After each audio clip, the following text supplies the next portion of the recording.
Hello money talkers, welcome to my channel money talks with Payal. So E Mudra IPO already on going है, तो इसमें apply करना है या अवॉइड करना है उसको लेके इस वीडियो में हम बात करने वाले हैं।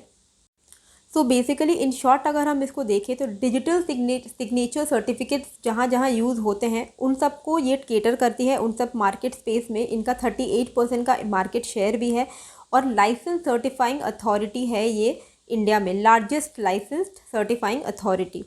अगर हम देखें तो कि जहाँ पे भी डिजिटल सिग्नेचर सर्टिफिकेट के रिक्वायरमेंट है उन सबको ये केटर करती है। जहाँ आता है income tax return filing, ministry of corporate की filings, tenders, foreign trade, banking, railway, सारे चीज़ों को ये केटर करती है।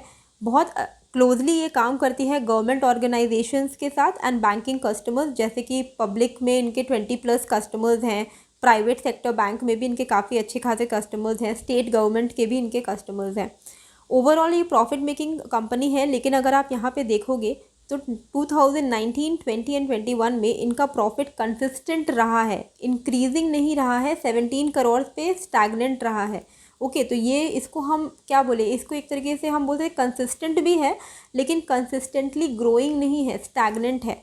आईपीओ के पहले पहले इनका प्रॉफिट आफ्टर टैक्स काफ़ी अच्छा इम्प्रूव हो चुका है।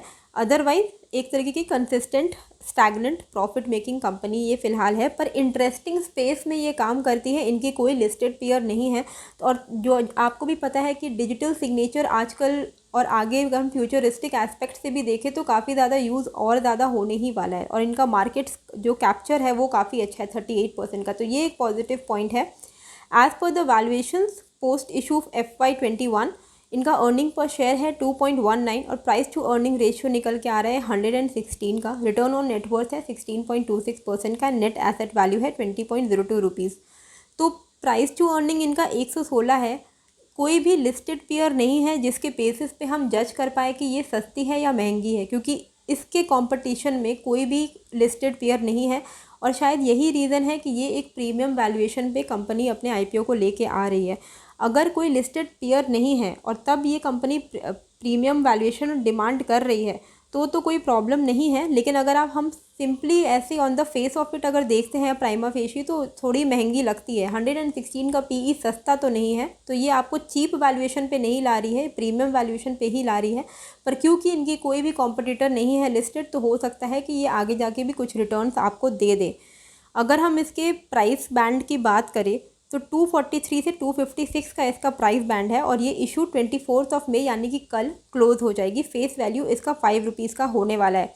ओके, ग्रे मार्केट प्रीमियम अभी फ़िलहाल प्लस एंड माइनस 10 चल रहा है, यानी कि अभी अनसर्टेनिटी है काफ़ी ग्रे मार्केट में। कहीं कहीं डिमांड है, कहीं कहीं डिमांड नहीं है, इसलिए कहीं पे ये 10 रुपये के प्रीमियम में चल रही है, कहीं पे ये 10 रुपये के लॉस में भी चल रही है।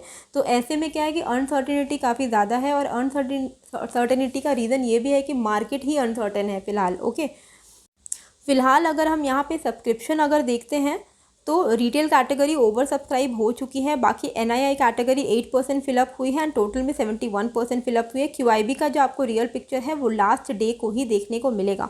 मैं खुद भी लास्ट डे का ही वेट करना चाह रही हूँ। कल के दिन तक मैं देखूँगी क्या रिस्पॉन्स है, क्योंकि देखो लिस्टिंग गेन अगर नहीं मिलता है तो कोई फ़ायदा है नहीं। लॉन्ग टर्म होल्डिंग के लिए it can give you good price. Okay, आपको लॉन्ग टर्म अगर आपका होल्डिंग पर्सपेक्टिव है तो ये आपको अच्छे रिटर्न दे देगा। पर अगर हमें लॉन्ग टर्म में ही होल्ड करना है तो हम आईपीओ में क्यों अप्लाई करें। हम आईपीओ के लिस्ट होने के बाद अगर बाय चांस ये डिस्काउंट में मिलती तब लेंगे। तो फिलहाल क्या है कि लास्ट डे तक देख सकते हैं, डे 3 तक। जैसे कल के दिन मैं देखूंगी क्या रिस्पॉन्स आ रहा है, डिमांड क्या चल रहा है, ग्रे मार्केट का भी देखेंगे हम लोग।